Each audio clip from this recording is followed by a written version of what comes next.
Eu sou o cordeirinho, Jesus é meu pastor.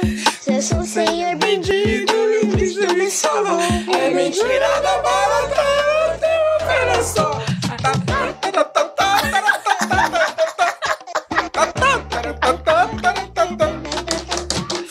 Aê! Estamos aqui no Assunto Fubá e eu quase dizia papo fubá, porque eu sou o quê? Neurodivergente. E o assunto é sobre isso hoje. Olha, eu vou fazer igual o pessoal dos clássicos podcasts. Eu sou Érica Souza e você está em um Assunto Fubá. Boa noite, bom dia, boa tarde, Guerra. Boa noite, Érica, boa tarde, bom dia, Joedson. Prazer estar aqui com vocês novamente. Muito feliz. E aí, Joedson, sua estreia aqui no... Minha estreia. Boa noite, gente. Boa tarde, noite. Bom dia. A hora que você assistir. Porque eu sou neurodivergente, eu não sei que turno eu estou. Eu sei que eu estou acordado aqui no Papo Fubá. Exatamente. No Assunto Fubá, que eu já esqueci que era Assunto Fubá. Realmente, pronto. Diagnóstico feito. E a Voz do Além também é o único neurodivergente disciplinado dessa equipe, porque ele se medica. Velho. Ele toma o tarjinha preta dele. Eu já ia direitinho. dizer disciplinado por quê? Só nesse ponto aí, né? Só nesse ponto. Toma as tarjinha preta dele. Tudo bem, Voz do Além? Olá, tudo ótimo. Como é que tá o TDAH? Medicado. Muito bem, é assim que funciona. Eu tô assim sobre os vamos efeitos pra frente. positivos aqui da medicação de hoje. Já passa, a gente tem que parar de A gravar. gente tem que parar de gravar, encerrar, dormir. E amanhã é um novo dia com novas doses. Com novas coisas pra gente fazer e pensar. E esquecer e surtar. E surtar. É. E Todo surtar. dia é um dia de surto, todo dia Dia é um dia de surto. O nosso trabalho tem a frase desmotivacional. Todo dia a gente cria a frase desmotivacional que é pra poder induzir e alegrar também o nosso dia de surto, né? Porque todo dia é um surto diferente. É um surto. E antes eu encarava os surtos como algo muito ruim. Hoje eu rio da cara do surto. Claro. Eu zombo do surto. Olha o Jimmy entrando em cena. Guerra, Malena. A gente tem que... Se disser que eu quebrei esse microfone hoje, eu vou negar até a minha morte. Porque eu só peguei aqui um pouquinho. Bem pouquinho. Bem pouquinho. Não pegue. Não toque no microfone, só fale. E fale direito, né? Que eu fico mudando aqui e falando. Sambando. Assim. Quando... Vocês são bem mais novos do que eu. E quando eu era criança, a gente só era danado. Não existia outra coisa pra dizer. Não existia TDAH. Aliás, existia, eu sei que existia, minha gente. Mas não era um diagnóstico comum, não era algo que as pessoas... Não tinha nomenclatura. Não tinha nomenclatura. Então, por exemplo, minha primeira depressão, na análise, eu vim entender que eu tive depressão a primeira vez, assim, severa, crise depressiva severa, quando eu tinha 12 anos. Quando a gente foi conversando, eu fui perceber isso, mas... Por quê? Porque eu me lembro que nessa época eu estava muito triste, não existia um motivo, e eu me lembro de uma mãe desesperada, porque não sabia porque eu estava triste, e chamando tia Cléia para ir lá em casa conversar comigo, para ver se tia Cléia conseguia entender, porque a mamãe não estava entendendo o que era que estava acontecendo. E eu me lembro de tia Cléia fazendo praticamente uma entrevista. Mas está acontecendo alguma coisa na escola? Sim. Você está gostando de algum menino? Não, porque tinha que ter um motivo. Não fazia sentido eu estar apenas triste.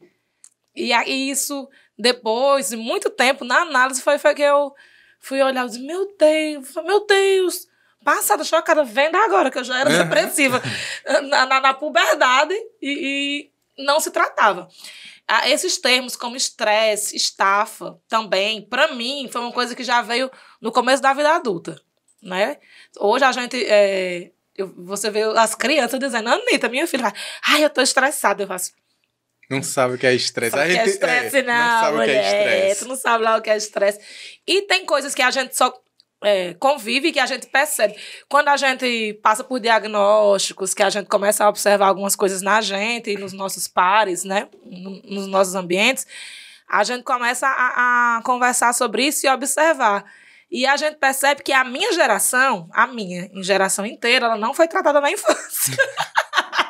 Ninguém foi tratado na idade certa. Porque hoje as crianças com TDAH, as crianças estão no aspecto do autismo, todas as crianças, elas têm um diagnóstico e são tratadas a tempo, né? A dilexia... As próprias escolas agora são obrigadas a ter psicopedagogos que ajudam, junto com a família, a diagnosticar essas situações.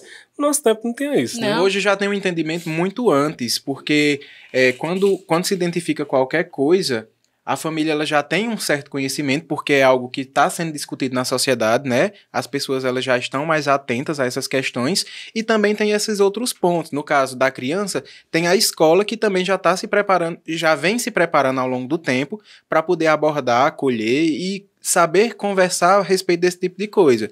Então, o psicopedagogo vai existir dentro do ambiente escolar, as próprias professoras, elas estão mais treinadas e mais atentas a isso, e tem essa convergência entre família e escola que agora acontece, porque também no nosso tempo também não tinha. Era duas coisas diferentes. Botava de castigo, era suspense. E acabou. A gente só era danado. Ou danado ou burro. Porque, por exemplo, minha dislexia, ela vai para os números. Para muita gente vai para as letras, né? Vai para as palavras. Comigo eu nunca tive esse problema, nunca troquei. Pelo contrário, eu sou uma pessoa que tem preconceito linguístico. Eu fico julgando as pessoas. Isso aqui desde muito cedo. Mas os números, eu troco. Eu não consigo decorar um número de telefone. Você me diz um número de telefone, aí você vai dizendo, diz seu número, eu vou anotando. Aí diz os 4 primeiros, eu coloco, aí eu não consigo decorar de jeito nenhum. E nisso, eu cheguei a acreditar por muito tempo que eu era uma pessoa burra, porque eu não era boa em matemática. Que era burra, porque os inteligentes eram as pessoas que eram hábeis com exato. Foi um erro da educação na década de 90, eu acredito isso, que a gente não era estimulado. Tinha uma concorrência de gênero, que meninos eram mais inteligentes e meninas eram boas para leitura. Tinha umas coisas assim bem absurdas, que eu digo muito, se eu tivesse sido estimulada a tempo, eu teria ido para engenharia. Porque tem umas coisas, umas curiosidades, umas particularidades que chamavam a atenção. Que chamam muita atenção, mas não era... O próprio conceito de inteligência naquele tempo era bem equivocado, né? Porque se você não soubesse matemática, se você não fosse bom em matemática, então você era burro. Mas inteligência era memória, era você decorar as coisas. E ainda hoje é um pouco tirado de contexto e de um local que a gente tem que entender o que realmente é inteligência, né? Porque eu acho que a gente entendeu já muita coisa, mas principalmente as escolas e as famílias ainda cometem alguns erros nessa questão educacional, de achar que inteligência é somente as matérias curriculares oficiais. Sim. E, na verdade, existe um espectro que pode ser abordado como inteligência, que vai para o artístico, sim, vai para diversas outras manifestações individuais de cada pessoa, que elas são muito importantes também de serem estimuladas. Porque, na verdade, talvez aquela pessoa ela não tenha um direcionamento e um foco maior naquelas disciplinas convencionais, e aí ela tem para outra coisa. E isso é uma questão que ainda não é muito discutida, e eu acho que precisa ainda ser estimulado.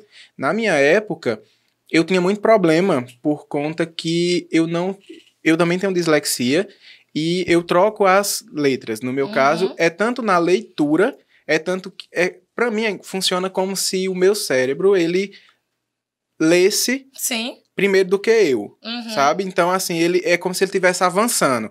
Então, antes de eu visualizar a palavra, meu cérebro, ele já criou uma palavra baseado em pequenas coisas. Ou seja, uma palavra começa com P, termina com A. Às vezes eu não terminei nem de visualizar a palavra toda e na minha cabeça já tem formulado uma palavra. E aí eu digo ela errada, entendeu? E aí hoje eu já tenho todo um processo de ter mais cuidado, de observar melhor. Mas até chegar nisso foi muito difícil, porque eu achava que eu não sabia ler. E toda hora que eu ia para uma atividade na escola, em que eu ia ler e eu começava a ler errado, sempre tem, que é normal, os coleguinhas ficavam fazendo aquela coisinha, burro, cala a boca, sabe ler não sei o quê. E também os professores, eles não tinham ainda esse tato de compreender o que era que estava acontecendo. E às vezes tratava apenas como sendo algo muito estrutural do ensino. E não era uma coisa minha. E tinha que ser observado dessa outra forma. Para chegar nisso também só foi quando eu cheguei mais próximo de ser adulto, no fim da minha adolescência, que aí sim vem aquela questão de observar melhor. Mas enquanto a isso, gerou, acho que, inúmeros outros processos que eu acho que deveriam ter sido cuidados, observados e tratados antes, entendeu? Que aí teria muitas outras possibilidades de serem vistas aí na minha caminhada. Meu filho, ele foi... A ansiedade dele, clínica, né? Foi diagnosticada com 14, 14, 15 anos, meu filho mais velho. E começou a tomar medicação, né? Teve que intervir com drogas pesadas. E eu fui muito julgada. Muito julgada, como era que eu ia permitir que uma criança tomasse aquele remédio, que ele ia ficar diferente, que ele ia... E teve os processos de adaptação normal da medicação, do sono dos primeiros dias, mas ele se transformou em uma outra pessoa. Uma pessoa... Tava assim... Eu chorava porque eu não sabia lidar. Porque era uma ansiedade que fazia mal a ele e a quem estava em torno dele. Ele se machucava, sabe? Não conseguia se concentrar, não conseguia dormir. Não conseguia... Hoje ele é uma pessoa afetuosa, gentil, que conversa, assim, muito... E se eu não tivesse intervido dessa forma, eu não sei de verdade o que seria do meu filho hoje. Um jovem adulto extremamente problemático.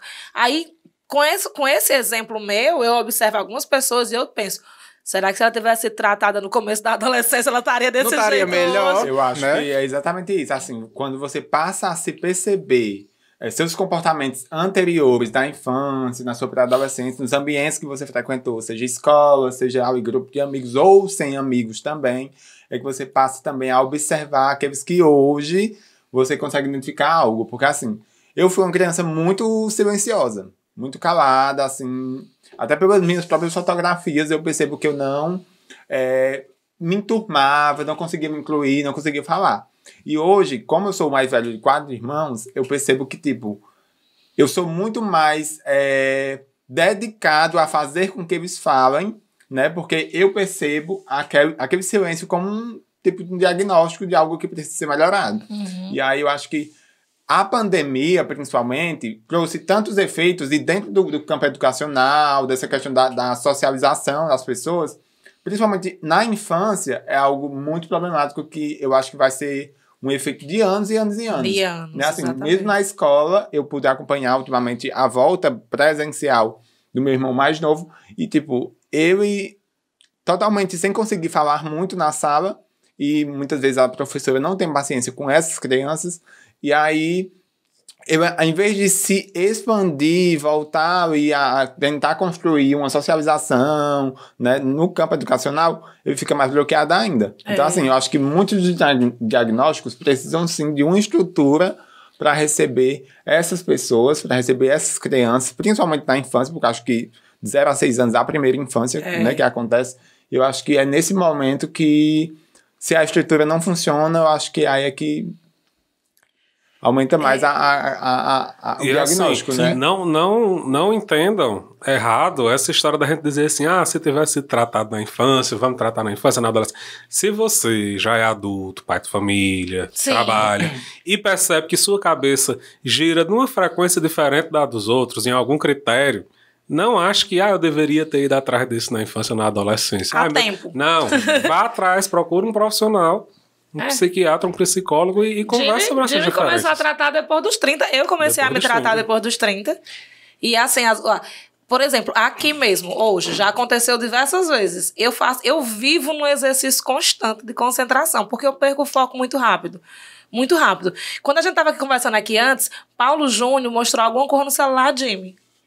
E aquilo ali te leva pra lá. Eu não consigo concluir meu raciocínio aqui. Eu tenho muito problema com isso. E se isso não fosse um exercício constante na minha vida, eu não teria conseguido. Mas eu só consegui fazer isso depois de conseguir me tratar. Isso me atrapalhou em muitos projetos na minha vida. Me atrapalhou academicamente demais nisso. De perder, assim, esse negócio de sentar e focar pra estudar, cara, sempre foi um grande problema pra mim. Por isso que eu sempre fui a de pegar as coisas rápido. Eu tenho que pegar rápido, entendi isso, trago isso pra minha realidade, eu fico feito uma doidinha, né? Repetindo as coisas pra mim, dizendo de novo. Criava minhas próprias estratégias pra poder estudar, mas tinha coisas que eu não conseguia me concentrar. Eu reprovei física no 3º ano do colégio. Eu reprovei física no 3º ano do colégio. Mas como eu passei no vestibular, e eu fui a única pessoa do colégio que passou no vestibular, eles não iam perder uma universitária, né? E tem esses precedentes, né? Se você... E assim, eu reprovei física e eu não conseguia, porque eu não conseguia me concentrar, porque o professor tinha 3 pintas no rosto. Eu juro por Deus. Ele tinha uma pinta aqui, Ele tem uma pinta aqui, ele tem uma pinta aqui. E eu tentava, aí depois se eu não olhar pra cara dele, vai dar certo. Aí eu começava a escrever, eu escutava a voz dele, e a voz dele falava como se tivesse... Olha, ele tem 3 pintas no meu rosto. Não conseguia, aquilo era mais forte do que eu. Aí, pra eu não ficar numa outra situação, eu tentava fugir daquilo. Aí eu fugia e eu ia muito além. Às vezes, eu digo muito, meu Deus, eu paro. Como é que eu vou parar aqui?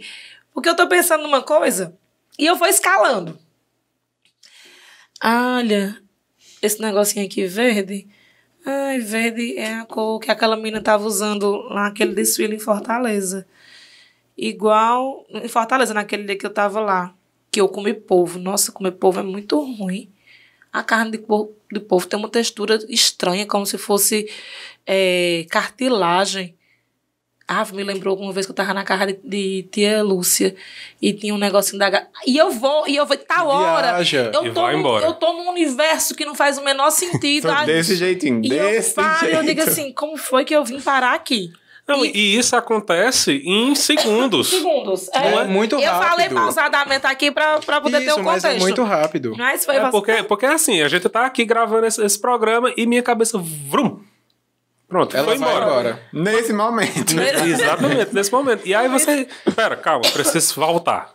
Foi o que eles falaram, enquanto eu tava fora. Mas isso acontece muito comigo, porque eu sou de audição. Então eu aprendo escutando. É tanto que eu tinha um problema na escola, principalmente com meus pais, porque eles diziam que eu não estudava para as provas. Porque eu não sou visual, eu não consigo aprender olhando e lendo. Eu preciso escutar. Então eu aprendia mais na aula. Então eu prestava atenção, escutava, que era para poder eu não precisar estudar para a prova. Porque eu não conseguia aprender, entendeu? E é tanto que eu tenho uma dificuldade muito grande, eu gosto muito de ler, mas eu tenho uma dificuldade muito grande porque acontece isso comigo. Eu tô lendo aqui uma página do livro, e aí eu continuo lendo, mas a minha cabeça tá pensando num cachorro que eu vi passando na rua, ou então numa coisa que eu vi lá no centro, num problema de trabalho, numa conversa que eu tive com outra pessoa. Às vezes eu tô num diálogo com outra pessoa na minha cabeça. E aí eu tenho que voltar e ler aquela página todinha pra mim saber onde era que eu tava. Eu volto muito no livro. Eu tenho exatamente essa questão. E eu descobri, e aí recentemente, quando eu digo recentemente, é de uns 6 anos pra cá, como ler. Como minha cabeça precisa ler. Eu abro o livro no celular. Tem gente que diz que tem dificuldade de ler no celular. Minha única forma de ler é no celular. E eu uso o sistema de leitura de tela para deficientes, né? Para pessoas que não conseguem enxergar. Para que ela leia e eu escute e veja ao mesmo tempo. Porque se eu botar para tocar o livro e eu fechar os olhos, minha cabeça vai embora. Se eu estiver só lendo, minha cabeça vai embora. Então eu preciso ativar ocupar 2 sentidos. Pelo menos 2 sentidos. Às vezes preciso de mais. Mas eu preciso ocupar pelo menos 2 sentidos para ter certeza que eu vou absorver 100% aquele processo. Jimmy, às vezes, ele fica lendo em voz alta. Para de ler em voz alta. Que coisa mais chata. Isso. Eu faço muito isso. Principalmente para memorização. Eu tenho que falar aquilo ali que eu quero que fixe para mim poder escutar. E aí eu tenho que fazer todo esse jogo, conversar comigo para poder aquilo acontecer. E tem muito disso, cara. É totalmente você se perceber, se conhecer, saber que você é diferente daquilo que se espera na sociedade hoje em dia e achar estratégias, sejam com intervenções profissionais, médicos e tal, seja na rotina do dia a dia de você mudar a forma de você conduzir sua rotina para se encaixar naquele padrão que a sociedade espera de você. E uma coisa que já é muito batida, mas que eu acho que sempre tem que ser estimulada e falada e comentada o máximo de vezes possível, é que a gente precisa se desvincular dessas questões de preconceito, de achar que você não precisa de um tratamento. E que o tratamento, ele é para a pessoa que fugiu totalmente do parâmetro do padrão. Não é. Tratamento básico. Você tá sentindo alguma coisa diferente, como o Jimmy falou, tá lhe incomodando, vai para uma terapia. Eu acho que terapia, na verdade, deveria ser algo essencial. Que nem o dentista. Exatamente. Que você tem que ir porque é obrigado. Porque a gente cuida do corpo, a gente faz um exame semestral para saber se está tudo bem, né? Aqueles exames básicos, o check-up. Faz uma visita ao dentista, mesmo sem ter nenhuma cárie, sem ter nenhum problema no dente, porque você precisa checar. Mas a gente esquece que a nossa mente, ela trabalha 24 horas por dia. E é a principal. É o que nos move, é o que nos faz fazer tudo. E aí a gente fica muito com esse preconceito. As pessoas da nossa época, né, quando era criança, os pais, eles tinham medo de levar a gente no psicólogo. Eu lembro que quando eu fui... E falava assim, para as pessoas não saberem que você foi num psicólogo, entendeu? Porque era uma coisa muito... Eu lembro que eu me lembro exatamente da primeira vez que eu fui para uma psicóloga, e aí nem minha mãe, nem meu pai não ia mesmo não, mas minha mãe assim me acompanhava na vida, nas coisas que eu precisava. Mas ela não foi comigo.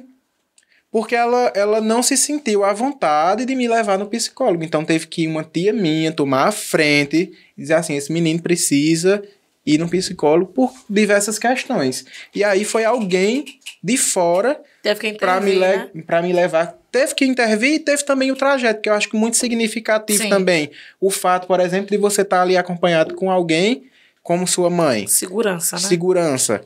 E aí foi essa outra pessoa que me levou. Entendeu? Porque não se falava nisso e tinha essa questão da gente não ter preconceitos. Quando eu lembro que uma vez... Mas ainda hoje tem, Guilherme. Ainda hoje tem, muito. Hoje tem. E é por isso que eu digo que a gente precisa sempre pautar isso. Porque as pessoas, elas, às vezes, se privam e têm medo de conversar. Eu falo abertamente com todas as pessoas que conversam comigo sobre terapia. Às vezes eu não tô indo, às vezes eu não tô indo. É igual a academia, a gente sabe que tem que ir todo dia. Exatamente. Mas eu digo, cara, eu preciso estar lá direto, eu preciso voltar, eu preciso fazer. E isso é uma coisa muito natural. E eu acho que é a forma como a gente tem que desenvolver isso mesmo, conversar e dizer, olha, cara, tu precisa ir para uma terapia. Eu faço isso com meus amigos. Às vezes eu sou uma pessoa muito chata nas minhas relações de amizade, mas é porque tem muita gente que quer tratar problemas, né, sérios com amizade. E amizade não é psicólogo. Não é. É coisa diferente. São duas coisas totalmente diferentes. E às vezes o amigo, ele tem que intervir, tem que dizer, olha, para o que tu tá fazendo. Para de ser louca. Para de ser doida. Eu sempre quis fazer isso. Eu vou fazer de novo, Dima, olhando pra cá, pra botar na edição. Para de ser doida. Chega, gritei. E é isso, entendeu? As pessoas, elas têm que entender que tem que ir pra terapia. Que amigo não é psicólogo e cachaçada não é remédio. É verdade. Não é medicação. São coisas boas, úteis, saudáveis, mas você tem que saber o que você precisa naquele momento. Quando você precisar de terapia, você tem que procurar terapia. Porque às vezes, tô precisando de terapia, vou conversar com um amigo. Não é a mesma coisa. Ele não é um profissional treinado pra isso. Inclusive, se o seu terapeuta for seu amigo, assim, pela ética... Nem pode, né? Nem pode. Meus amigos psicólogos, eles não me atendem. Não, atendem não. Eles dizem, não, procura outra pessoa na área. Eles fazem. E nem atendem, se quer atender meus filhos. Tem um amigo psicólogo aí. Não, vou indicar uma pessoa que dá certo, mas eu não vou atender por causa dessa relação. Porque não pode ter essa relação, porque cria opinião. Então, você tem que ter esse entendimento de que não é assim que as coisas funcionam. Até porque eu acho que a terapia, o principal objetivo da terapia é você, como a única pessoa capaz de se entender. Sim. Melhor do que qualquer outra pessoa, qualquer outra circunstância, assim. Eu lembro quando eu comecei na terapia, que a psicóloga disse, vá para um lugar da sala que você que defina como você está se sentindo hoje. Aí eu fui para debaixo de uma mesa de vidro, fiquei lá encolhido, e ela disse, o que é que você quer fazer com isso? Eu disse, eu quero quebrar. Eu quero quebrar e sair debaixo dessa mesa. E aí eu percebi que, tipo, eu tava tentando colocar minhas alimentações, minhas questões para o mundo, para as pessoas, quando, na verdade, eu mesmo que queria fazer esse processo de falar e me escutar. É tanto que foi a partir daí que veio, enfim, várias libertações de limitações daquilo que eu tentava falar, mas não conseguia, porque quem tinha que se escutar era eu mesmo, assim, sabe? Eu acho que o caminho da terapia é isso. O processo de escuta, né? Exato. Você se escutar, tipo assim, não está nas pessoas. As pessoas até podem ali ouvir uma coisa ou outra, mas assim, no final das contas, para você se entender e realmente se perceber e se curar com isso, é você primeiro querer se escutar e não tá assim, falando para todo mundo, enfim, tentando despejar aquilo como se... Porque às vezes as pessoas, elas querem validação pra voz da cabeça. Sim, exatamente. Entendeu? Exatamente. E o psicólogo, ele tem justamente essa técnica e o entendimento, né, embasado de estudo e tal, que ele não vai concordar com você só porque você quer. Na verdade, ele vai te mostrar o que você precisa saber. Isso. E às vezes a gente tem essa questão do... Amigo, o que é do que tu negar, e aí você diz, amigo, o que é que tu acha? Aí a pessoa diz, eu acho isso assim, assim, assim. Não era o que eu queria. Fulano, Amigo, e tu, aí? o que é que tu acha? Entendeu? E você fica nesse ciclo e você não termina, porque você quer uma validação para algo que é seu, para lhe satisfazer, e às vezes aquilo ali não vai resolver o problema. Na verdade, a maioria das vezes não resolve, porque às vezes você sabe qual é o seu problema, você coloca diversas situações justamente para não resolver, para fugir daquilo ali. E aí vira aquela bola de neve e que você não sai do lugar, não consegue resolver nada. E aí o preconceito novamente bate, você não se trata e dá tudo errado. O meu TDAH, que é desde sempre, me fazia ser essa criança inquieta, né? Que hoje no meu tempo a gente chamava de menina danada. E eu sempre fui muito tagalera. Não consigo falar. Tagarela. Comunicativa. Expressiva. E isso era muito chato, porque era sempre isso que você me fala demais. Homem, fala demais. E eu sei que falo demais. Que é disso de mim. Às vezes eu tô assistindo uns episódios de podcast, eu digo, poxa, eu falei demais, olha. Eu atropelei as pessoas. Eita, eu falei demais. E é de mim. É intrínseco. Só que por muito tempo eu me sentia mal. E assim, eu evitei de usar algumas habilidades de comunicação porque eu sentia que eu gerava esse incômodo. Lá vem a Érica falar demais. E eu percebi esse incômodo muito cedo mesmo. Eu me lembro que uma vez eu fui fazer uma visita junto com alguns familiares e eu tava nessa disciplina, eu tinha colocado na minha cabeça. Eu não tinha 10 anos não, nessa história não. Eu dizia, quando chegar lá eu não vou falar nada. Hoje as pessoas não vão reclamar que eu sou tagarela. Ficar calada. Tá, agora, sério, o que é que a Érica tá doente, que não falou nada? Ligar, se lascar. Pra se lascar. Eu não consigo deixar ninguém feliz. O que vocês querem da minha vida? Porque o povo... E aí, o que foi que eu comecei a observar? Que eu tinha umas primas que elas não eram de falar de jeito nenhum. E todo mundo, as outras pessoas da família, ficavam julgando. Ave Maria, essas meninas são muito do sítio, são muito matutas. Naquele tempo, o Pantanal já era o trend. Porque as pessoas diziam, parece Juma. Olha, esse bando de Juma Marruá. Não fala nada. Porque, né? Baseado na primeira versão. Eu sou essa pessoa aí, que as pessoas dizem assim, o Jim não falou nada. Principalmente quando a gente tá num ambiente, mesa de bar, uma coisa assim, sempre, passar 10 minutos sem eu me posicionar em nenhuma discussão, sempre vai vir uma piadinha. Porque Jim fala demais, não deixa ninguém falar, querendo dizer que eu tô muito calado ali. Mas assim, é meu jeitinho. O que é às vezes um paradoxo pra gente, porque, por exemplo, eu sou uma pessoa que falo, mas eu só falo quando eu me sinto muito à vontade nos ambientes e com as pessoas. Então, quando eu chego num lugar, eu sou muito calado durante muito tempo. Eu já chego falando. E eu só consigo ir desbloqueando isso aos poucos pra ir conhecendo. Eu já chego falando. Eu chego muito calado, eu sou outra pessoa. Depois eu vou me transformando e depois eu não paro mais. Não me importo. E é assim, porque foram vários processos. Quando eu era criança, eu já era essa pessoa faladeira, conversadeira e entrava nas coisas todas. Aí na adolescência fui aprendendo a me disciplinar nesse sentido. No começo da minha vida de jovem adulta, que foi quando eu tive os grandes surtos de depressão, que aí foram mais complicados. Aí eu absorvi uma Érica muito ruim, muito triste, que me deixou para baixo, que mexeu muito com minha autoestima. Esse processo foi até os 26, 27 anos, mais ou menos. Que 27 anos eu tive meu pico de depressão, assim, severa. Aí depois disso eu fui me reconquistando, entendendo, me reconhecendo. E por isso que eu digo, como é que chama esse negócio da astrologia que acontece nos 30 anos? De quê? Do Mercúrio. Retorno de Saturno. Pronto. O meu retorno de Saturno, ele retornou muito bem. Ele retornou com a volta por cima, malhado. Porque depois dos 30, eu consegui ver o que as pessoas me convenciam que eram defeito como habilidades. E hoje eu consigo conduzir isso de uma forma muito, muito tranquila. E, por exemplo, hoje quando as pessoas dizem, eita, mas fala.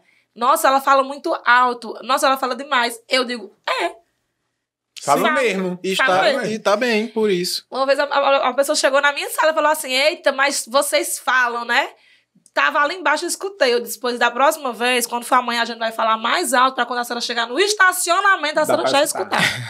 Porque a gente foi pra ser notado. Exatamente. Porque se fosse pra ficar na inanição, eu ficava em casa com o Diego. Exatamente. E a gente nasceu pra isso, pra ser estrela aqui na nossa cidade. E brilhar e falar, bem brilhar muito. e falar. muito. Essa questão de falar ou não falar, acho que é muito ligada a rótulo e estereótipo, né? Assim, também muitas tem. vezes a gente tá falando, não, a pessoa tá me achando isso. Então eu vou ficar calado. A gente tá calado, tá achando muito antipático. E essa questão de estereótipo é algo que eu vivo frequentemente, é tipo, até a minha orientação sexual é questionada por falar ou não falar. Quando eu não falo, tô de cara fechada, é como se eu parecesse para as pessoas o hétero.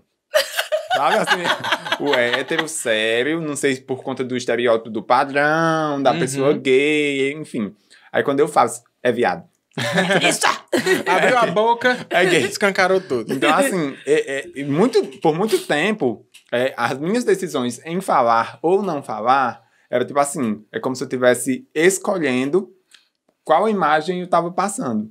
E assim, eu ultimamente tenho exercitado muito o falar, porque tipo, é melhor falar do que ficar calado e sair como isento de mim mesmo, assim, sabe? Então, acho que o caminho, acho que o caminho ideal é falar sem esperar em que rótulo você vai pegar, né? Em que rótulo você vai ficar. Eu acho que isso é muito... Tu sabia que Joelson participou da estadual, da seletiva estadual de Soletrando? Não, foi. É justamente essas coisas, assim, que Eu sabia disso. Pois é, e eu tenho um freio na língua, né? Assim, eu tenho um pequeno freio na língua, numa cirurgia que meus avós paternos não quiseram fazer quando eu era criança, com medo de eu ficar surdo, mudo, sabe? Assim, sem poder falar, assim. Mas de onde foi que eles tiraram? Preconceitos, assim, sabe? Assim, e aí, ao longo da minha vida, eu só fui me metendo em coisas que eu precisava falar do jeito que eu sei falar, assim. Aí fui pro Soletrando aí, tanto que fui questionado até na escola, demais, né? na época. Você foi pro Soletrando, nada demais. Esse menino, ele não sabe nem falar direito, aí pro Soletrando, representar a escola, aí tipo... Fui pro Soletrando, só perdi pros militares e bombeiros, porque na época, enfim, sabia nem o que era Fortaleza. E aí, na volta, obriguei a escola inteira a estar com uma faixa, um carro de som, a banda de música. Claro, pra eles aprenderem. Me receber e gritar meu nome, assim, sabe? Exatamente.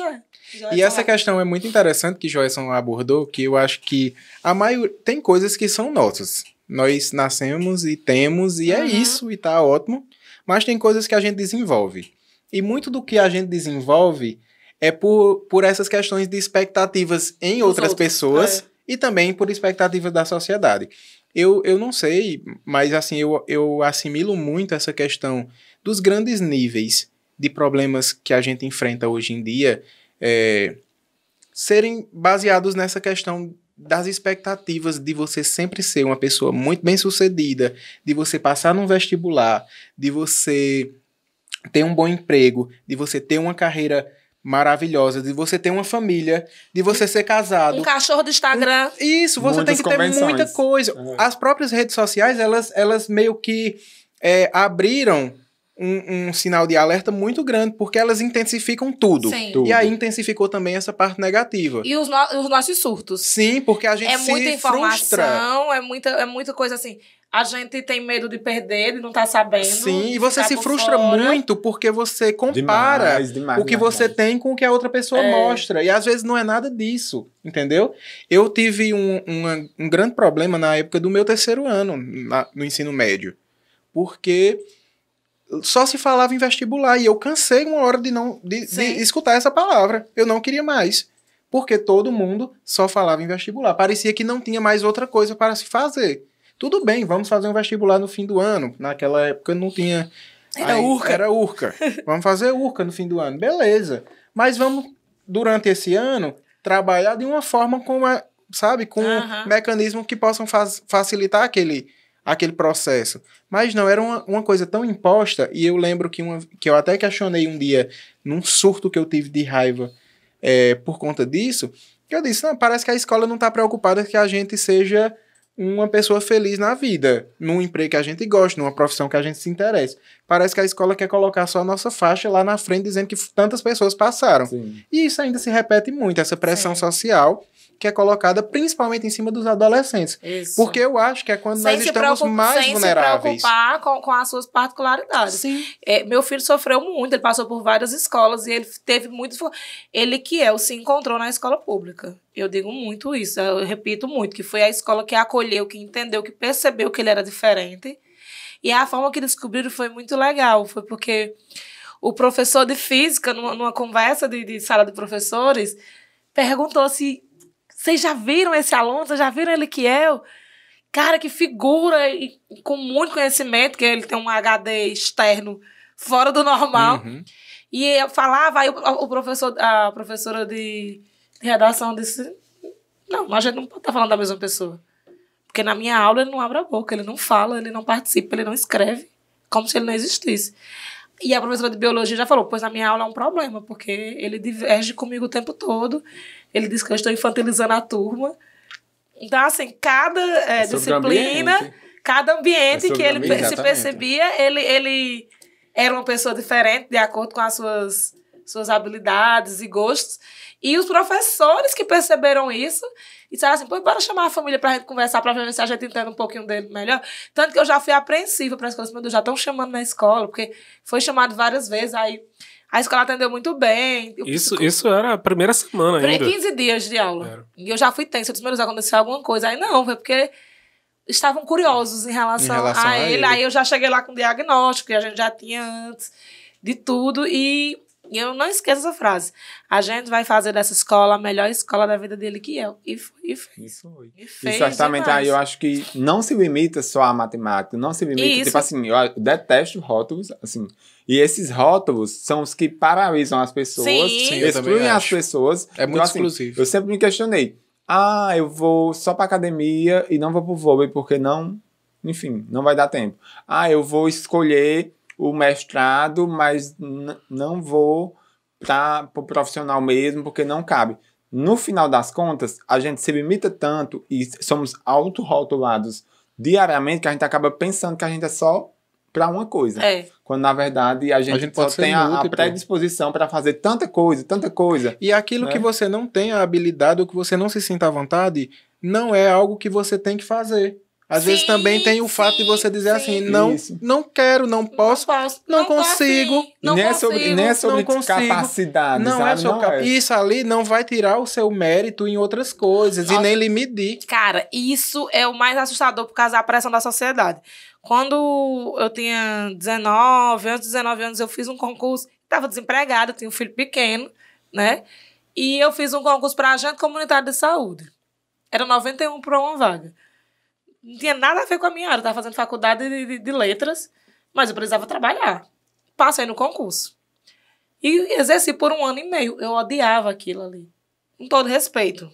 Mas não me identificava de jeito nenhum com aquilo. Porque eu sou briguenta. Eu chegava numa casa... Não era pra mim. Porque eu chegava numa casa e tinha um lar com várias crianças pequenas, e aí tinha uma mãe antivacina, porque a gente acha que o movimento antivacina começou hoje, mas essa negligência vem de muito tempo, viu? Ela dizia, não vacinei não, porque eu não tive tempo, porque ela estava doente, porque eu tenho pena, tinha gente que tinha pena de aplicar a vacina na criança, porque era injeção e tal, e aquilo me gerava uma indignação, eu era totalmente desconfortável. Surgiu uma oportunidade de estágio, na faculdade, eu disse assim, quero pedir minha exoneração. Tu é louca, vai pedir a exoneração de um concurso do Estado? Não pode fazer isso, não. Eu digo, vou fazer. E todo mundo achou que eu era louca. E fui para esse estágio, que depois virou um trabalho, que eu fiquei lá por um tempão. Tempos depois, por uma convenção política, né, por um movimento político, eu fui desligada desse trabalho e, muito tempo mesmo, 4 anos, 5 anos, e assumi uma vaga num outro concurso que eu tinha feito porque uma pessoa eu queria que uma outra pessoa fizesse esse concurso.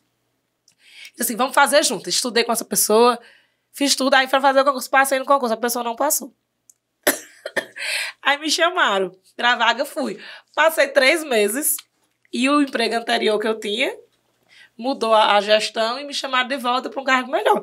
Deixei o concurso pra lá de novo.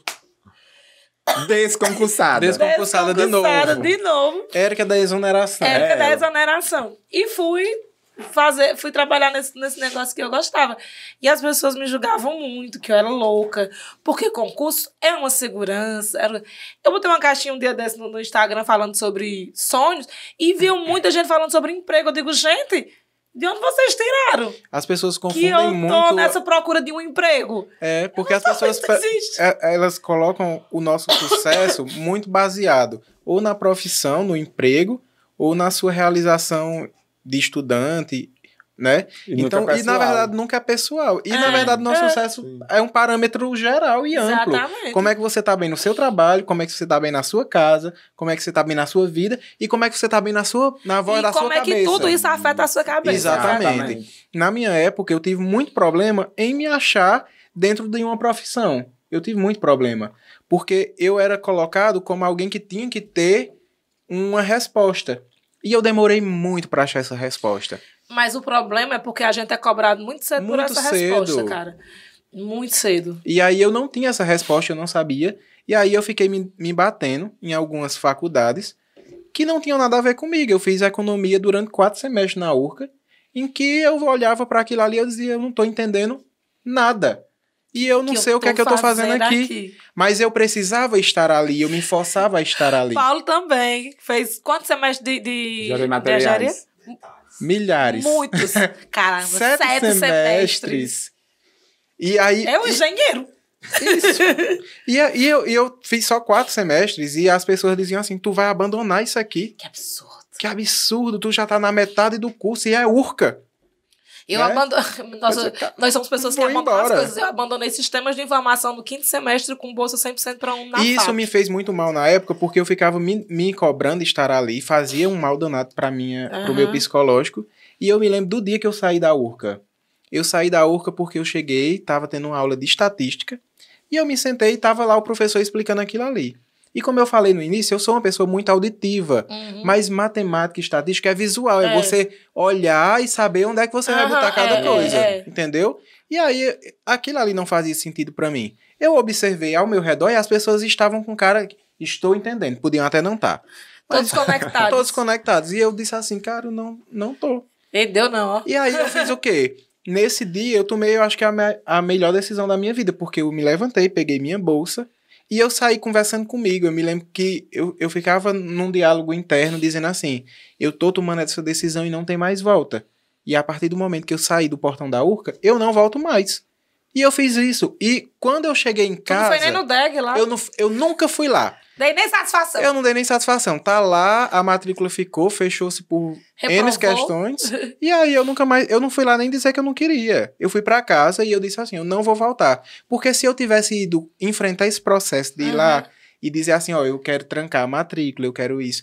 Era muita satisfação que eu não tava preparado pra dar. E aí eu decidi simplesmente ir embora.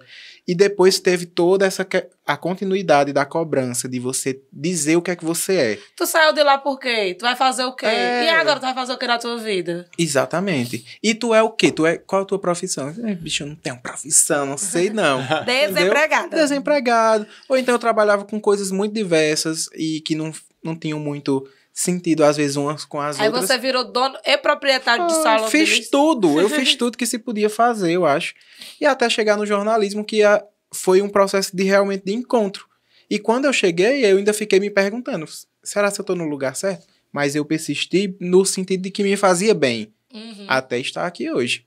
E foi vivendo, né? E fui Tipo assim, vivendo. foi Um relato de vida, gente. Um relato de vida. Como Marlene, como Marlene. Como é que se chama? O Millennium. Vai vivendo as coisas. sabe? E hoje é o Sem maior muitos criador de netos. fanfics desse cara. E aí, meu filho, eu me descobri por quê? Porque eu sou fofoqueiro e fanfiqueiro. E eu crio história, ó, muito rápido.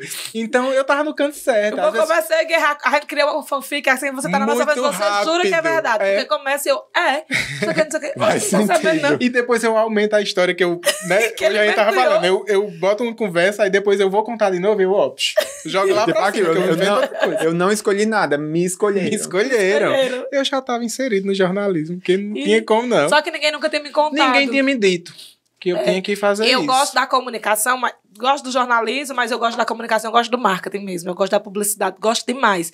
E eu tava assistindo o prêmio do... Ai, meu Deus do céu. O prêmio da comunicação, Profissionais do Ano, obrigada. E eu tava assistindo e eu chorei. Como é que as pessoas choram assistindo o Oscar, o Grammy, e eu acho... E eu assistindo os profissionais do ano e eu chorando, acabando de chorar. Aí eu parei, eu disse, cara, eu sempre gostei disso. Mas eu fui fazer faculdade de marketing com 30 anos. Entendeu? Já mãe de 3 filhos, passado por outras faculdades. Depois dos 30 foi que eu vim... E deu certo. E deu certo, é o processo. Porque é sobre entender os seus processos e procurar ajuda para entender eles. E o seu eles. tempo também, né? E aí você parece, eu sempre gostei disso. Ah, mas toda criança gosta de decorar comercial. Toda criança gosta disso. Mas eu gostava de avaliar. Eu acompanhava as campanhas, eu ficava na expectativa. 12 de junho também. Mas 12 de outubro, todo mundo esperava os presentes. Sabe qualquer coisa que eu mais esperava na década de 90, em 12 de outubro? A campanha da Estrela. Nossa. A Estrela, todos os anos, lançava uma campanha em outubro, que era a campanha do Dia das Crianças. Ela lançava mais ou menos no final de setembro. E eu ficava na expectativa. Geralmente, esse lançamento da Estrela era feito nos programas matutinos. Quando tinha, né, programas infantis. E era sempre... O primeiro lançamento, que era assim... Quando tinha Xuxa, era no intervalo do sábado da Xuxa, que era o maior audiência. Era um comercial assim, de 1 minuto. São esses comerciais de hoje do Big Brother, né? Aquele comercial grandão. E eu ficava, meu Deus, que incrível. Olha quantos produtos, olha como eles fizeram isso. Nossa, esse ano... Às vezes eu ficava, não gostei. Esse ano ficou brega. Ficou sem graça. As propagandas de Natal, as propagandas de Páscoa, essas temáticas, eu sempre ficava esperando. E hoje, assim, às vezes eu tô no meio de uma coisa assim... Às vezes eu me distraio assistindo Pantanal, às vezes eu vou no Twitter. Mas às vezes vem um comercial, eu faço. A gente falou, pera, deixa eu ver esse comercial. Sim, o que ele tá dizendo. De julgar. Quando eu fazia fisioterapia, com 10, 12 anos mais ou menos, eu fazia fisioterapia. E o que é que se tem em porta de consultório? Revistas. E eu adorava. Chegava a Caras, que era grossona. E a Caras tinha propagandas que não tinha na Veja. E aí foi como eu consegui diagnosticar que a gente diferenciava as campanhas por target, por público, com 11 anos. Porque eu entendi que na Veja, as propagandas que tinha na Veja não tinha na Caras e vice-versa. E as que tinham, eu ficava comparando. E às vezes a comunicação era diferente, entendeu? Porque o público da Caras era um e da Veja era outro. Da Veja era outro. Tá vendo como eu sempre fui uma marqueteira? Marqueteira fina. Fina, com 11 anos eu ficava lá entendendo. E a Caras era incrível. E aí malas. É você entender que seu processo é muito... Tinha propaganda de viagem de avião. Na onde? Na Caras. Na Caras. Não era? Na Veja não tinha. É porque era outra coisa, né? Era outro nível. Era outro nível. Quando as pessoas nem viajavam. Nem viajavam de avião. Quando era um luxo. Quando era um luxo. Mas voltar a ser, amigo. Até ônibus é um luxo. Minha gente, houve um tempo que a gente viajava de avião, as passagens não eram caras. A gente podia levar a mala até 23 quilos. Houve um tempo. E ainda dava merenda de graça. Agora nem quem viveu essa época, viveu. Quem não vive, quem agora é artigo de luxo. Tu ia falar, era menino? R$90, Juazeiro Fortaleza, 3 horas da manhã. Há um tempo atrás. A gente já foi muito. Era bom, viu? Instante chegava, mas... Vá hoje. Ficava aqui em casa, botava o menino pra dormir de boa e ia tomar café da manhã em Fortaleza, super confortável. Bem confortável. Foi-se o tempo. Bons tempos aqueles. É verdade. Que esse país estava se transformando numa verdadeira república. Ei, quanto tempo a gente já tá aí? Um bocado aí. Conversa boa rendendo. 40 e tantos minutos. Conversa não foi nada. Tá bom Ai, demais. meu Deus do céu. Chegamos aqui agora. Vamos falar sobre surto? Peraí. Surto é comigo mesmo. Se quiser. Eu me lembro. Vamos puxar nas memórias e elas vão trazendo para mais recente. Tem causos que minhas primas contam que quando eu era pequena eu surtava muito mais. Assim, eu não me lembro de surtar. Aí dizia assim que eu tinha um espírito. Porque eu tinha ira, esses processos de ira, assim, e eu me lembro uma vez, eu fiz um trabalho, uma colagem, que era um cavalinho, um cachorrinho, não sei, um negócio que era com copos descartáveis e bolinha de isopor. E eu levei para um trabalho, eu fazia a 4ª série no colégio municipal, era longe, não dava com sapé. E era de tarde. E eu tava cansada e eu sofria muito bullying. Eu sofri bullying por muito tempo na minha escola, mas no municipal era demais. Me chamavam de Catita. Ninguém sabia meu nome. Só chamavam de Catita. E depois, quando terminou, teve a apresentação, tipo, não, a gente não ia ficar lá, a gente podia levar. E na vinda, eu não lembro o que foi. Eu lembro que a gente saía por trás, assim, tinha as escadas. E pela André Cartacho. E eu me irritei com alguma coisa e eu joguei esse bichinho no chão, assim, e pisoteei ele, assim, ó, tchá, tchá, tchá, tchá, com muita força, que ficou só o papelão da base. E eu me lembro do homem do picolé dizendo, essa menina é doida. É doida essa menina. Porque era sempre isso.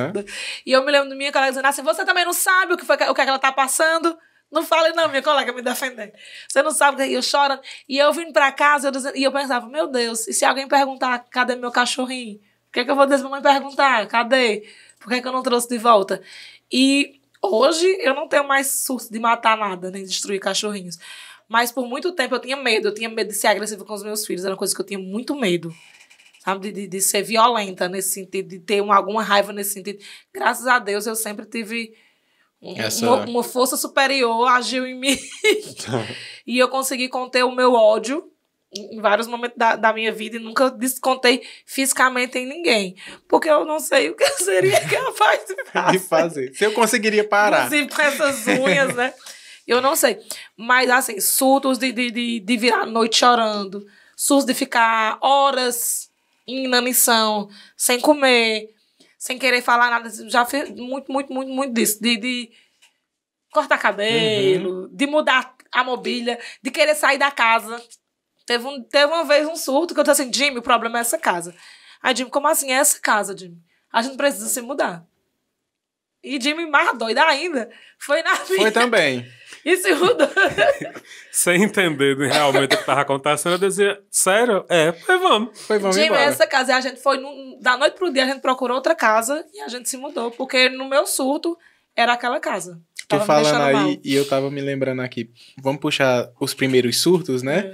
E aí eu sempre tive isso na minha cabeça, porque eu tinha muito essa questão de quebrar as coisas. Mas eu sempre associei, porque eu sou muito noveleiro, e eu sempre associei que eu tentava reprisar as cenas das novelas que eu via, que o povo jogava as coisas assim com raiva.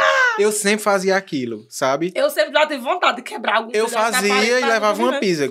Manhã dava, porque eu quebrava as coisas dela. Mamãe batia sem eu fazer isso. Exatamente. Mas aí o primeiro surto assim que me chamou mais a atenção foi quando um dia eu tava na minha casa e era um apartamento pequeno e a sala dava pra ver a cozinha, era bem pequenininho mesmo. E eu tive medo nesse dia da sombra da geladeira projetada na parede e eu sabia que era a geladeira, mas eu tinha um medo que eu não sabia explicar de onde vinha. E foi uma noite assim horrível e tal, me acendeu um sinal de alerta, mas eu não sabia de que se tratava. Eu achei que tinha sido somente um episódio isolado. Não procurei de imediato já alguma ajuda e algum tratamento psicológico nesse sentido. E aí as coisas foram se agravando, porque você não vai atrás de resolver o problema vai crescendo. Né? Sim. E aí quem é do Crato conhece ali o centro. E eu morava no Grangeiro, desci e estacionei o carro na Bicentenário, ali na Alexandre Arraes. E quando eu estacionei lá, fui pro centro, e quando eu cheguei ali na Farmácia Gentil do centro, que não é uma distância muito longa, me deu um surto, uma vontade de chorar, e um medo das pessoas. Eu tinha medo daquela multidão da rua. E eu chorava, e antigamente tinha um banco de praça lá na frente da Farmácia Gentil. Eu me sentei naquele banco de praça e eu chorava descontroladamente. As pessoas vendo, tentavam me ajudar, mas quanto mais chegava perto de mim, mais medo eu tinha. E aí eu me lembro que eu me levantei e saí chorando, e foi o trajeto maior que eu já fiz na minha vida. Foi o trajeto de volta, que era um trajeto pequeno, mas eu acho que na minha cabeça demorou uma eternidade para eu conseguir chegar no carro de volta e ir para casa. E a partir daquilo ali eu disse, não, eu preciso realmente agora buscar uma ajuda psicológica para resolver isso aqui. Muito provavelmente você teve uma crise de pânico. Aí foi onde eu descobri que eu estava tendo uma crise de pânico. E é horrível. Mas aí com o tratamento certo, com a terapia, tudo isso vai sendo colocado nos lugares e você consegue contornar a situação.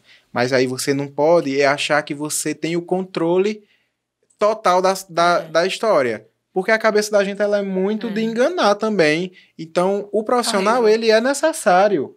para que você entenda também de onde é que vem aquilo ali. Exato. Porque às vezes a gente tá passando por uma situação aqui, mas o que gera realmente o gatilho é uma coisa lá do passado Lá que você atrás. não tem uma consciência, como é que eu posso falar? No nível de superfície raso. É algo muito mais profundo, que aí você tem que entrar no seu subconsciente para entender que aconteceu alguma coisa que desenvolve aquele tipo de gatilho. E aí você só consegue fazer isso com ajuda psicológica profissional. Quando eu tive meu surto de pânico, eu saí descalça. E eu só andava. Quando me encontraram, era como se eu estivesse fora da minha consciência. Meus pais ficaram feridos, porque tive que tratar por semanas. Tratar porque feriu. Ficou na carne viva. Foi bem louco. Mas vamos falar de surtos mais leves, quando a gente tem vontade de matar os nossos colegas, sabe? Eu tenho todo dia. Todos os dias. Todo dia eu viro assim, Briguei. minha amiga, né? Cards. Eu paro e respiro. E às vezes eu tô de costa pra minha colega que eu quero matar. Aí eu viro assim. Para de ser doida. Denise, não, de colocar esses pequenos surtozinhos que a gente coloca coisa na cabeça. Tipo, eu já tive de estar em fila de banco e achar que tinha uma pessoa lá. Tinha uma pessoa lá que tava me vigiando. Eu sou muito desconfiado. Você não tem cara de que Eu é sou desconfiado. bastante desconfiado. Chego em qualquer Tem lugar. alguém. Por que essa pessoa tá olhando pra mim desse jeito?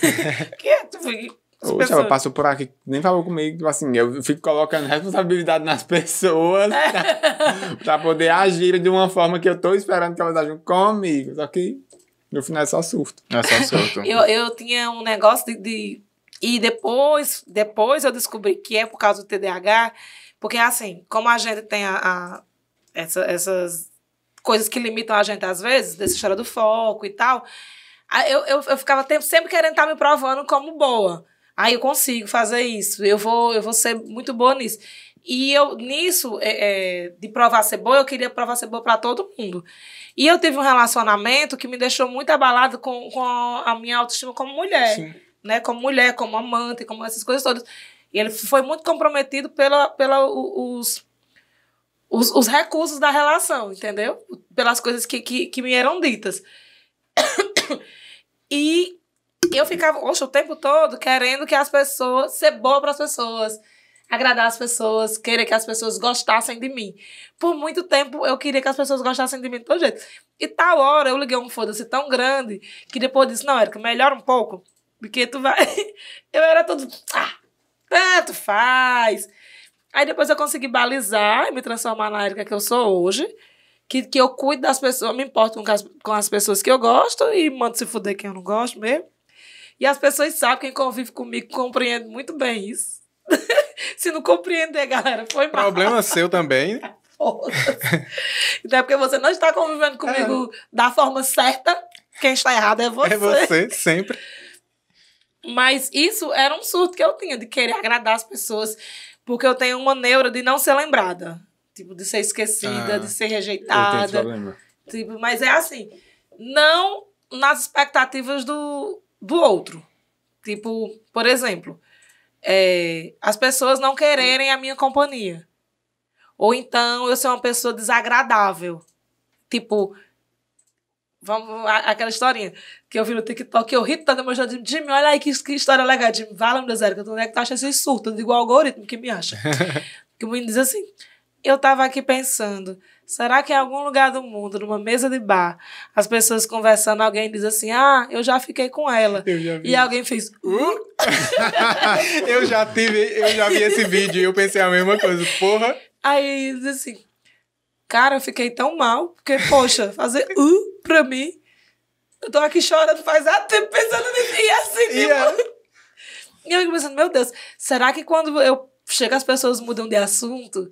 Será que as pessoas, quando vão organizar alguma coisa, não chama a Érica, não? Ou então, assim, vixe, Érica, vai. E isso é uma coisa que me causa incômodo real. Por ser uma pessoa desagradável. Por ser motivo das pessoas ficarem chateadas. Entendeu? Isso é uma coisa que eu tenho medo de verdade. É o meu pânico de hoje, assim. Não querer agradar. Vocês estão entendendo? Sim. Vocês estão entendendo? Se vocês estiverem entendendo, por favor, deixa aqui nos comentários se vocês entenderem. Que eu não estou preocupada em agradar as pessoas. O que eu não quero ser é uma pessoa desagradável. Pronto. Mas sempre a Vou gente tatuar volta... isso, não serei desagradável. Mas se for, foda-se. Vire-se. Mas sempre perceber que a gente tem essa questão muito ligada ao outro, né? É. E aí é onde você tem que, primeiro, se entender para que você possa identificar isso, porque, na verdade, às vezes, até o que incomoda no outro é uma projeção sua, o que você, às vezes, não quer se enxergar, não quer ver, e aí você projeta no outro. É a mesma coisa que acontece no início de relacionamento, né? Que você fica todo encantado, na verdade, aquilo ali é uma projeção sua. Porque você projeta no outro aquilo que você acha de melhor e que você espera. E aí é onde tem todo um processo. Da mesma forma, são nos outros tipos de relação. Mas assim, é porque, por exemplo, eu sou uma pessoa muito expansiva. E eu sei que isso incomoda as pessoas. Sim. Isso incomoda. E eu sou uma pessoa muito enérgica. E às vezes eu sugo a energia das outras pessoas para não descarregar. Eu estou E eu percebo isso. E isso é uma coisa que eu me assusto. De incomodar as pessoas ao ponto das pessoas dizer, não, precisamos de uma folga de Érica. E assim, essa história de você perceber que o seu jeito incomoda as pessoas não deve vir pra lhe dar um sentimento de culpa. Não me culpo, não. De jeito nenhum. Deve vir pra, sei lá, se por alguma questão específica, a nível de entendimento, estrategicamente você precisar ponderar uma coisa aqui, outra acolá. Beleza, você sabe de onde tá vindo, de que lugar tá vindo aquela rejeição, vamos dizer exatamente. assim. Mas nunca... Isso, é nesse ponto. Nunca pra se limitar e achar que você é culpado das pessoas não gostarem e não estarem ali. Eu me canso de mim. Teve um dia que eu disse assim, na pandemia, assim, quando começaram os primeiros... Tá na pandemia já? Sei que eu disse assim, Jimmy, eu estou cansada. Eu vou sair. Aí, Jimmy, Oxe, já 2 vezes já. Aí, Jimmy, tu vai pra onde? Eu vou para um hotel. Aí, com quem? Sozinha. Por quê? Porque eu estou cansada de você, dessa casa, de mim, de tudo. Aí, foi na outra pandemia, eu fui. Eu me lembro que eu passei o dia todo assistindo Big Brother. Levei o computador, fiquei o dia todo assistindo Big Brother. Mas é sobre isso. A gente às vezes tem que dar um freio. Que dar um freio, se entender. Eu não tenho um pai, mãe, irmão, essas coisas. Não tenho essa válvula de escape. Que às vezes eu chorei assim, eu queria ir pra casa. Aí eu digo, como assim? Eu digo, é porque eu não tenho programa. Mas eu queria. Se tivesse uma casa pra eu ir, eu queria ir para essa casa. Chorar no colo de mãe e mãe. Mas não tem. Aí eu digo assim, me deixa em paz. Não me procure. Mas Jimmy não é obediente. Ele vai, né? Ele me procura. Vocês falando daí, eu tô viajando. Ele rastreia pelo iCloud. Vocês falando sobre essa de saber se perceber na expressão, na expansão e como isso pode incomodar. Eu tava viajando porque, na verdade, eu ainda não sei lidar muito bem com isso. Tipo, até rede social, por exemplo. Rede social é uma coisa que tem dia que a gente tá ali bem afoito, postando tudo, falando tudo, enfim, chutando balde e dizendo o que quer falar. Enfim, e no outro dia eu tenho a sensação de que eu tô cansado de ontem e tipo, hoje não, porque... Sim, e eu acho que isso tem muito pra quem você tá falando. Sim. Pra quem você tá mostrando, não só na rede social, mas também em suas relações, assim. Você se limita... com seus jeitos, com suas falas, com essas pessoas, pois tem alguma coisa aí. Com essas pessoas aqui você consegue se abrir totalmente, sem culpa, sem medo e sem, assim, um sentimento, com medo de criar um sentimento de auto-rejeição. Porque a rejeição é algo também que vem a partir das relações, né? E também para quem você está se abrindo. Assim, eu acho que é muito sobre... qual o destinatário das coisas, né? É muito sobre isso. Quando comecei a namorar com o Jimmy, uma vez a mãe dele dizia assim, que eu acho incrível, porque vocês conversam tanto. Aí eu digo, o que é que há de incrível nisso? Ela disse, não, porque o Jimmy não conversa com ninguém. Eu digo, então vocês têm que avaliar. Passou alguns anos, uma prima de Jimmy falou assim, que eu acho uma coisa incrível. Eu disse, porque tu conversa tanto com o Tijonas, Tijonas é o pai de Jimmy, né? Eu digo, qual é o problema? Ela disse, não, porque eu não... Eu digo, é porque vocês não se deram a oportunidade. Porque eu sou uma pessoa conversadeira, mas eu também faço com que as pessoas conversem. Porque eu puxo das pessoas a conversa dela. Que às vezes tem aquela pessoa que ela não é de escuta também. Aí tem a pessoa que não é de escuta, caga tudo. De massa da gente vai encerrar por aqui. Você tem alguma interferência pra fazer? Não, tô adorando o papo, mas se tiver que encerrar, a gente encerra. A gente vai encerrar por quê, gente? Porque a gente tá gravando, já tá tarde, já começou a pantanar e a gente tá perdendo.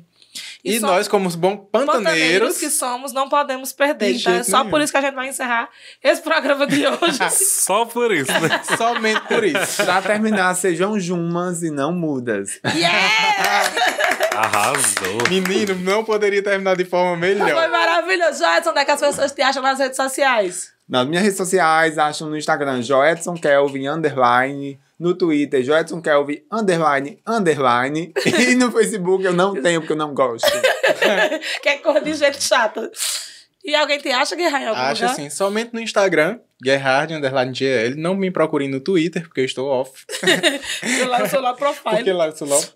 Então é isso, me procurem, me sigam e até o próximo. De Macedo, alguém te acha em algum lugar? Acha. Procurando direito encontram. Instagram, Em casa. Twitter. Estamos aí, Jimmy Macedo. E todos os nossos links, de nós todos aqui do Fubá, estão aqui nas descrições. Inclusive, Érica Souza, muito obrigada. Jimmy, coloca nossa trilha sonora de novo. Ixi, tá Que é longe. O hino do TDAH. Eu acho que tem que botar pra Que é terminar, a porque música do foi Cordeirinho. maravilhoso. Eu Porque sou tem um tudo. cordeirinho e eu quero falar. Consegue, Nossa, vai, consegue. Jimmy, vai A dar gente vai certo. esperar, porque eu gravei essa musiquinha várias vezes no meu Instagram e não tive coragem de postar. Aí eu venho aqui pro podcast e faço. Pois é, por que não teve coragem de Sou um postar? cordeirinho. Valeu, galera. Eu sou o Senhor. Tchau, tchau, gente. Tu me salvou. É mentira da barata, ela tem uma perna só. Tá, tá, tá, tá,